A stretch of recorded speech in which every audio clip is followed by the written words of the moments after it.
On n'a pas besoin de charité, de mendicité. L'Afrique a tout pour s'en sortir. Ça fait 60 ans qu'on nous promet qu'on nous aide.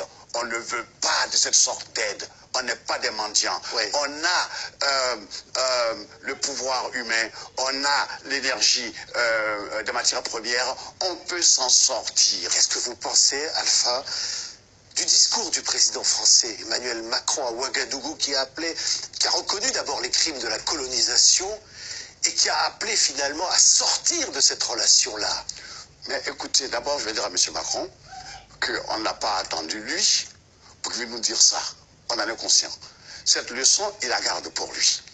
Vu après comment il s'est comporté avec le président Kaboré, il fallait que son protocole, son chef de protocole, lui dise qu'un jeune comme lui n'a pas le droit de tapoter sur la joue un président, un aîné, qui pourrait être son père. C'est très important. Ok, c'est maladroit, mais je lui accorde des circonstances atténuantes. C'est la faute à son protocole.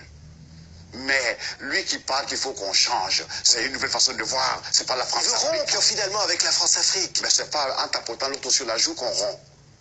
C'est une façon de l'infantiliser. Et c'est mal élevé. Oui. Ok? Mais reconnaître les crimes de la colonisation comme il l'a fait, ça va sur le bon chemin? Ce que je voudrais, c'est que les Africains aujourd'hui sont conscients. Moi, ce que je voudrais dire, que tous les jeunes Africains qui sont dans les grandes universités, qui voient comme ça nos chefs d'État patauger, qu'ils prennent l'exemple d'un pays que je connais, la Côte d'Ivoire, qu'ils fassent entrer des jeunes forces, des jeunes énergies, des cerveaux qui sont ici en Europe, aux États-Unis, en Angleterre, en Allemagne, pour que ceux-là derrière puissent donner des conseils et aider nos présidents à avoir un peu de dignité. Oui, mais qu'est-ce qu'ils peuvent faire, ces jeunes? Ces jeunes, on dit, comment l'avenir leur appartient, oui, parce que comment on ne laissera pas. Écoutez, j'ai la chance de connaître quelques jeunes de l'équipe de M. Ouattara. Ils sont brillants. Ils sont polytechniciens. Il y en a plein comme ça. Il y a des Béninois, il y a des Togolais, il y a des Congolais, il y a des Camerounais, il y a des Sénégalais. Tous ceux-là doivent venir à la rescousse. Ils ne peuvent rien apporter ici en Europe. Mais en Afrique, on a besoin d'eux. Il ne faut pas qu'ils soient là et que leur silence et leur inactivité, permettent à des gens de venir nous humilier.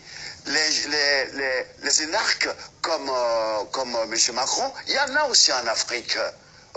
Donc ce n'est pas un petit énarque président qui va venir se foutre la gueule de nos pères. Il a expliqué qu'il ne cherchait pas du tout cela.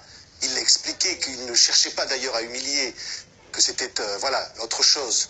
Mais autre chose, justement, pour nous, chacun interprète comme il veut. On aime bien Macron, on aime bien sa jeunesse, mais cette maladresse, tu comprends, on l'a pris tous personnellement. Et je souhaiterais que, s'il a l'occasion de le réparer, qu'il le fasse, ou que son protocole lui enseigne comment en Afrique on respecte les aînés. Merci de ce témoignage. Merci. Merci.